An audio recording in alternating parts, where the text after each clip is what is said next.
బుల్డోజర్కు బుర్ర ఉండదు అఖిలేష్ లక్నో ఉత్తరప్రదేశ్ కొన్ని నెలలుగా పతాక శీర్షికలపెడుతున్న బుల్డోజర్ అంశంపై UP CM Yogi Adityanath, Samajwadi party chief Akhilesh Yadav మరోసారి పరస్పర విమర్శలు గుప్పించుకున్నారు.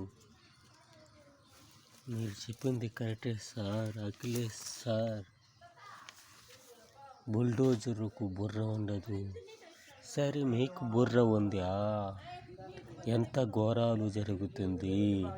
మీకు బుర్ర ఉందా? అది ఆపగలరా? ఆపగలంటే ఆ విధంగా పనిచేయాలి. మాటలు చెబితే మీకు అర్థం కాదు. మాటలతో చెప్తే అర్థం కాదు. అందువల్లనే మీకు బుర్ర లేని దానితో చేస్తే బుర్ర వస్తుంది.